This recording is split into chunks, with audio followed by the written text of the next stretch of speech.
This channel does not promote any violence, harmful, or illegal activities. All content provided by this channel is meant for an educational and information purpose only.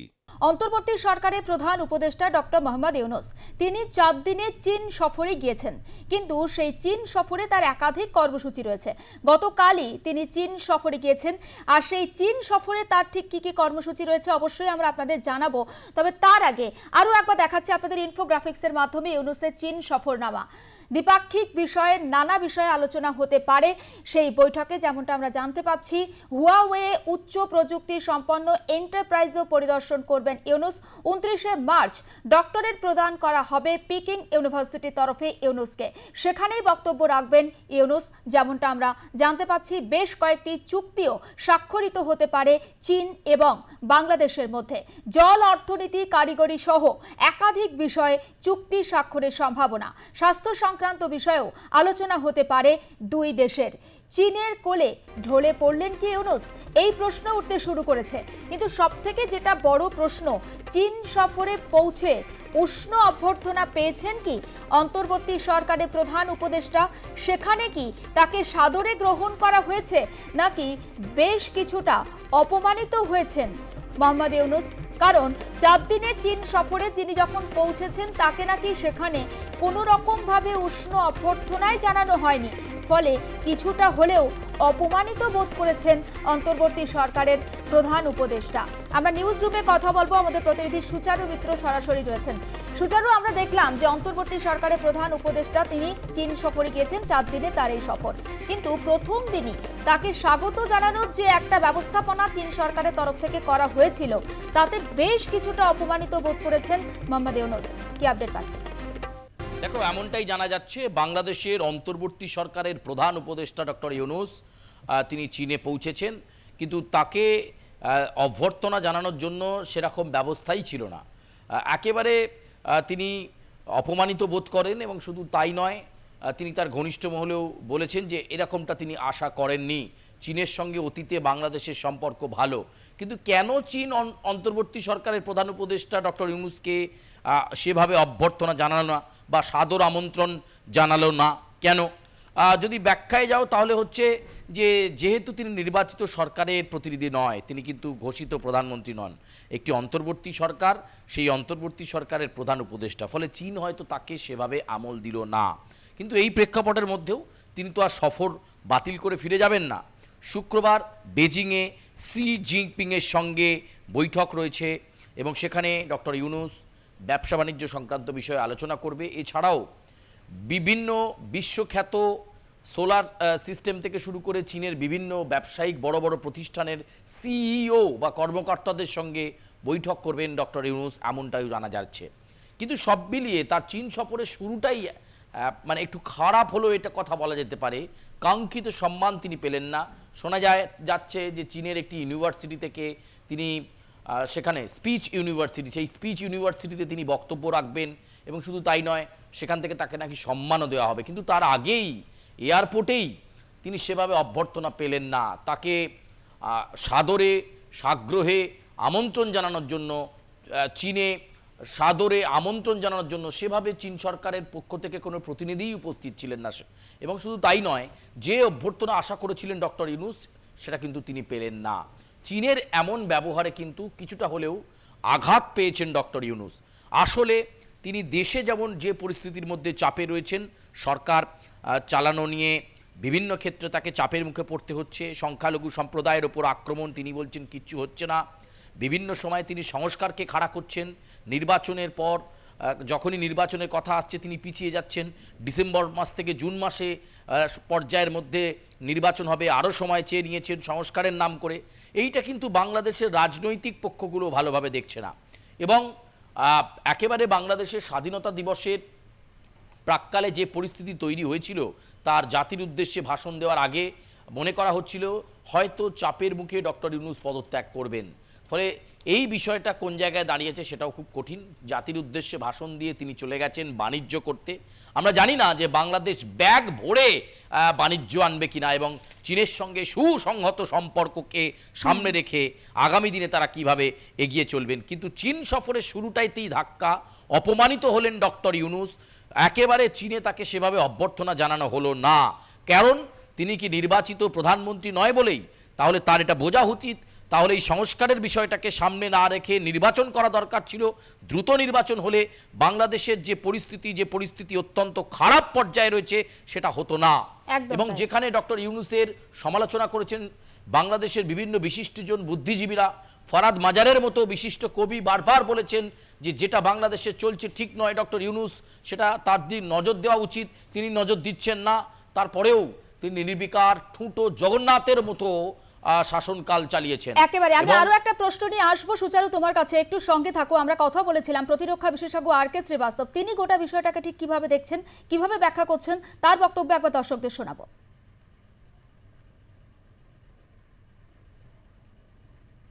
Sheikh Hasina China গিয়েছিলেন, উনি তো কিছু পাননি। উনি কত $2 billion উনি ওখান থেকে ঋণ চেয়েছিলেন কিন্তু দেয়নি। আর এনাদের ফরেন অ্যাডভাইজার যিনি আছেন, উনি ফরেন অ্যাডভাইজার, উনিও চায়না গিয়েছিলেন। উনি বলেছিলেন আমাদের ঋণটাকে তুমি রিঅ্যাডজাস্টমেন্ট করো, কেন যে চায়না বলছে যে আমাকে তোমাকে ইন্টারেস্ট দিতেই হবে, কোনো ইয়ে নেই। এখন ইউনূস যে এইটা ভিজিটটা হচ্ছে, এটা টোটালি অ্যান্টি ইন্ডিয়া। উনি একটা এজেন্ডা নিয়ে চলছেন। আজকে দিনে ঢাকার মধ্যে দুটোই এম্বাসি কাজ করছে, Pakistan and China. Over time এরা কাজ করছে, রাইট? আর এদের কাজ কি বাংলাদেশকে বিক্রি করে দেওয়া। ওদের যতগুলো শিল্প ছিল, যতগুলো ইয়ে ছিল ওখানে, যতগুলো কাজ ছিল, কৃষি ছিল, যে কোনো ফিল্ডে আপনি দেখুন চায়না ঢুকে পড়েছে। ওরা কোনো একটা লোকাল জিনিসকে ডেভেলপ হতে দিচ্ছে না। আর অ্যাজ এ রিজাল্ট কি হবে? এটা ডিজাস্টার হবে বাংলাদেশে in coming days. Defence cooperation অনেক গুরুত্বপূর্ণ জিনিস, যে বাংলাদেশের আর্মি 65 to 70% ওনার যে ডিফেন্স জিনিসগুলো আছে ওটা চায়না থেকে আসছে। আর ওই জিনিসটা ওরা কক্সবাজারে যদি সাবমারিন বেস হোক বা সাবমারিন হোক বা জঙ্গি বিমান হোক, এসবগুলোর জন্য উনি যে গেছেন, এটা উনি একটা anti India, anti America, anti quad একটা গ্রুপে নিয়ে যাচ্ছেন, যেটা বাংলাদেশের জন্য ভালো হবে না। আর সব থেকে বড় গুরুত্বপূর্ণ, চায়না এনাকে একটা ইয়ে দিয়েছে, একটা হাওয়াই জাহাজ দিয়েছে, একটা সিভিলিয়ান এয়ারক্রাফট দিয়েছে ওনাকে আনার জন্য। পসিবলি বলা হচ্ছে যে চায়না ওনাকে গিফট করেছে। আর এই হাওয়াই জাহাজ নিয়ে উনি পুরো বিশ্ব এখন ঘুরে বেড়াবেন। এই দুদিনের মধ্যে আফটার দ্য শি জিনপিং, যিনি প্রাইম মিনিস্টার শেখ হাসিনা বাজেটকে অত গুরুত্ব দেননি, উনি এনাকে কি করে উনি হোয়াট উই সে ইম্পর্টেন্স দিচ্ছেন, ওটা একটা দেখার কথা। দেখবো আমরাও।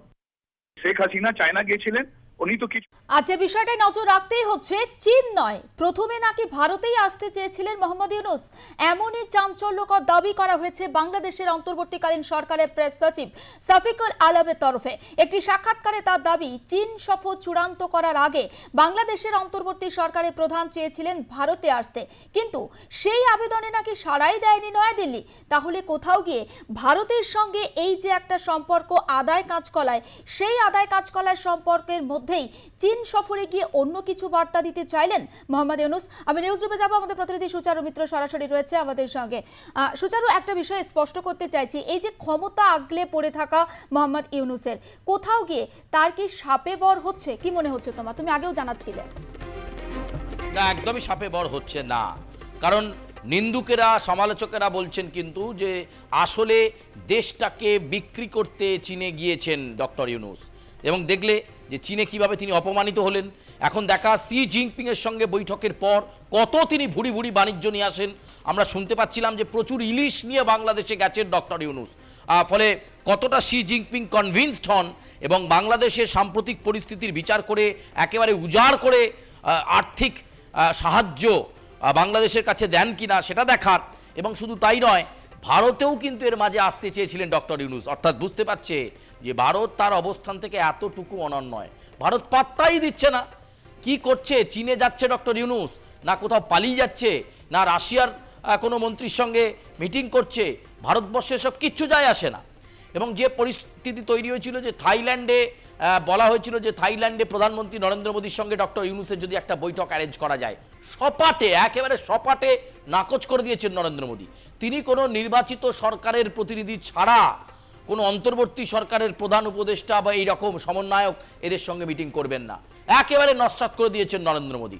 এর মাঝে চাপে পড়ে ভারতে আসতে চেয়েছিলেন ডক্টর ইউনূস এবং তার প্রেস সচিব শফিকুলের মাধ্যমে সেই বার্তা ভারতকে পাঠানোর চেষ্টা করেছিলেন, যাতে তাকে আসার জন্য আমন্ত্রণ জানানো হয় বা অনুমতি দেওয়া হয় বা তাকে কয়েকটা দিন ভারতে বেশ কয়েকটা বৈঠক সারতে দেওয়া হয়, কিন্তু একেবারে সেটাও নাকচ হয়ে গেছে এবং কোনো রেসপন্স ভারতের পক্ষ থেকে শফিকুল বাবু বা বাংলাদেশের অন্তর্বর্তী সরকারের প্রতিনিধি কারোর কাছে যায়নি। স্পষ্টত ভারত যে আমল দিচ্ছে না এটা খুব পরিষ্কার, কারণ বাংলাদেশের প্রয়োজন ভারতকে।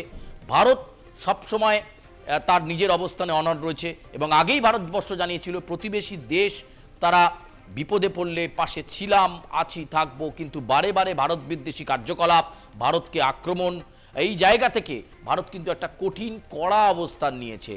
অর্থাৎ চীনে গেল ইউনূস, কি ব্যবসা আনলো, বাংলাদেশের কি সার্বিক দিকে উন্নতি হলো, এই সমস্ত কিছু নিয়ে ভারতের কোনো মাথা ব্যথা নেই, কোনো মাথা ব্যথা ছিল না এবং যে কারণে ডক্টর ইউনূস চাপে পড়ে ভারতে একবার আসতে চাইলেও, বৈঠক করতে চাইলেও সেটা যেমন নস্যাৎ হয়ে গেছে, এমনকি থাইল্যান্ডে, সেখানে এশিয়ান কান্ট্রিগুলোর একটা মিট রয়েছে কয়েকদিন পরে, সেখানে নরেন্দ্র মোদীর অ্যাপয়েন্টমেন্ট চেয়েছিলেন ডক্টর ইউনূস যে সেখানে যাতে একটা বৈঠক করা যেতে পারে এবং বাংলাদেশের পরিস্থিতি নিয়ে যাতে প্রধানমন্ত্রী নরেন্দ্র মোদী, ভারতবর্ষের প্রধানমন্ত্রী নরেন্দ্র মোদীর সঙ্গে একটা বৈঠক করা যায়, কিন্তু কোনোভাবেই নরেন্দ্র মোদী এই বৈঠক করতে চান না, কারণ তার ঘনিষ্ঠ মহলে তিনি জানিয়ে দিয়েছেন নির্বাচিত সরকারের প্রতিনিধি ছাড়া তিনি কারোর সঙ্গে বৈঠক করেন না। অর্থাৎ একদম সুচারু, একটু থামাচ্ছি, অবশ্যই তোমারও মনে থাকবে ডোনাল্ড ট্রাম্প ক্ষমতায় আসার পর প্রধানমন্ত্রী নরেন্দ্র মোদীর সঙ্গে যখন ট্রাম্পের সাক্ষাৎ হয়েছিল তখন কিন্তু তিনি জানিয়ে দিয়েছিলেন বাংলাদেশের যে সমস্যা সেটা আমি ভারতের ওপরেই ছেড়ে দিলাম, কারণ প্রধানমন্ত্রী নরেন্দ্র মোদী গোটা বিষয়টা খুব ভালোভাবে বুঝে নিতে পারবেন।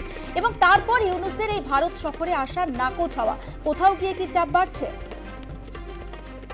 না, চাপ তো বেড়েইছে, চাপ বেড়েছে বলেই আজকে ডক্টর ইউনূসকে ভারতে আসার ইচ্ছা প্রকাশ করতে হচ্ছে, থাইল্যান্ডে গিয়ে প্রধানমন্ত্রীর সঙ্গে বৈঠক করার চেষ্টা করতে হচ্ছে, কিন্তু সবকটাই যেমন থাইল্যান্ডে মোদী সময় দিলেন না, এমনকি ভারতও খুব একটা আগ্রহ দেখালো না যে বাংলাদেশের অন্তর্বর্তীকালীন সরকারের উপদেষ্টা ডক্টর ইউনূস এই ভারতবর্ষে আসুক। চায় না, ভারত চায় না, ভারত এসব বিষয় নিয়ে কোনো বিষয় দেখতে চায় না। ভারত যেটা দেখতে চাইছে যে চীনের সঙ্গে বৈঠকের পর বাংলাদেশের অ্যাক্টিভিটি কি হয়, চীন কতটা পাত্তা দেয়।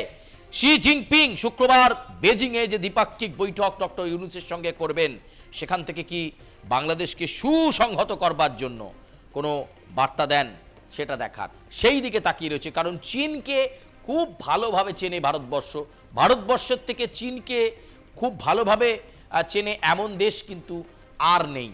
অর্থাৎ চীনের কূটনৈতিক চাল, এছাড়াও চীনের চিন্তাভাবনা, সমস্ত কিছু খুব ভালোভাবে রিড করতে পারে ভারত, যেটা হয়তো বাংলাদেশও পারে না। ডক্টর ইউনূস তিনি এয়ারপোর্টে অপেক্ষা করলেন দীর্ঘক্ষণ, প্রতিনিধিরা সেভাবে তাকে অভ্যর্থনা জানানো না, সেভাবে তাকে সাদরে গ্রহণ করা হলো না, তাও তিনি সেখানে রয়েছেন, কারণ বাংলাদেশের জন্য নাকি তিনি ব্যবসা বাণিজ্য আনতে যাচ্ছেন। সেখানকার সোলার সিস্টেম, সেখানকার বিভিন্ন শ্রেষ্ঠ শ্রেষ্ঠ কোম্পানির যারা সিইও রয়েছেন তাদের সঙ্গে মিট করবেন ডক্টর ইউনূস। তাতে কি বাংলাদেশের জন্য তারা ইনভেস্টমেন্ট করে দেবেন? $1 মিলিয়ন প্রশ্ন। আসলে নির্বাচনটা করান তিনি, নির্বাচিত স্থায়ী সরকার হলে বাংলাদেশে স্থিতাবস্থা বজায় থাকবে, অর্থনৈতিক ভারসাম্য বজায় থাকবে, কিন্তু তিনি তো বলছেন নির্বাচন করাবেন ডিসেম্বর থেকে জুন মাস, আরও 8-9 মাস সময় চেয়ে নিচ্ছেন। আবার যখন কাছাকাছি চলে আসবে ডিসেম্বর মাস, তাহলে কি তখন আবার তিনি বলবেন 6টা সংস্কার কমিটি, 8টা সংস্কার কমিটি, সেই সংস্কার কমিটিগুলো এখন কাজ করছে, অ্যাক্টিভলি রয়েছে, বাংলাদেশের সংস্কারই এখন মন। সবচেয়ে বড় কথা, জাতির উদ্দেশ্যে ভাষণে স্বাধীনতা দিবসের দিনে বললেন বাংলাদেশকে দুর্নীতিমুক্ত করতে হবে। তার মানে তিনি বলছেন বাংলাদেশ দুর্নীতিতে রয়েছে। অর্থাৎ এইটা মানে বাংলাদেশের জনগণকে অপমান, বাংলাদেশের মানুষকে দুর্নীতি মুক্ত হতে হবে, কোড আনকোড এই কথাটা, বাংলাদেশের মানুষকে দুর্নীতি মুক্ত হতে হবে। অর্থাৎ তাহলে বাংলাদেশ দুর্নীতিতে নিমজ্জিত, কারণ তিনি তো 5ই আগস্টের পর নানা রাজনৈতিক যে নদী, সেই নদীর জল দিয়ে প্রচুর বহমান স্রোত গেছে, তারপরে তো তাকে অন্তর্বর্তী সরকারের প্রধান উপদেষ্টা করা হয়েছিল। কার্যকারী কী পদক্ষেপ তিনি নিতে পেরেছেন? উল্টে যেটা হয়েছে, সংখ্যালঘুদের উপর আক্রমণ, ইসকনের মন্দির ভেঙে দাও, মৌলবাদী কার্যকলাপ, চিন্ময় কৃষ্ণ দাস ব্রহ্মচারীর মতো একজন সন্ন্যাসী তাকে গড়াদে ঢুকিয়ে রাখা, এখনো পর্যন্ত সে জেলে রয়েছে, তাকে মিথ্যা রাষ্ট্রদ্রোহিতার মামলায় ফাঁসিয়ে রাখা, এইটা হলো তার ডেভেলপমেন্ট। সংস্কার কমিটি, 6টা থেকে 8টা সংস্কার কমিটি 48টা রাজনৈতিক দলকে চিঠি দিয়েছে, রাজনৈতিক দলগুলোরই তো একটা বড় অংশ বলছে কোনো রূপরেখা এখনো পর্যন্ত নির্বাচনের দেননি ডক্টর ইউনূস। ডিসেম্বর থেকে জুন মাস বলে দিলেন, কত তারিখ, কত দফায় নির্বাচন হবে, কবে নোটিফিকেশন হবে, কোন কোন রাজনৈতিক শক্তি নির্বাচনে অংশ নিতে পারবে। কারণ সবচেয়ে বড় অন্যান্য রাজনৈতিক দলগুলো জানতে চাইছে আওয়ামী লীগ কি অংশ নিতে একদম পারবে তাই। নির্বাচনে, এটাও খুব বড় প্রশ্ন। ফলে এই 4 দিনের চীন সফর কতটা তার কাছে সাফল্যের হয় এবং ভোরে ভোরে তিনি কতটা বাণিজ্য আনেন তার দিকে তাকিয়ে থাকতে হবে। একেবারে অবশ্যই, অনেক ধন্যবাদ। আমাদেরও নজর থাকবে এবং ইউনূসের এই চীন সফরে বাংলাদেশের ঠিক কতটা লাভ হয় সেদিকে নজর থাকবে। তবে সাফিকুল আলম তিনি ঠিক কি জানিয়েছেন, ভারতে আসার ইচ্ছা প্রকাশ করেছেন মোহাম্মদ ইউনূস, একবার শোনাবো বক্তব্য। 26 তারিখে যাওয়ার পর 27 তারিখে প্রফেসর ইউনূস ওয়াও ফোরামে কথা বলবেন।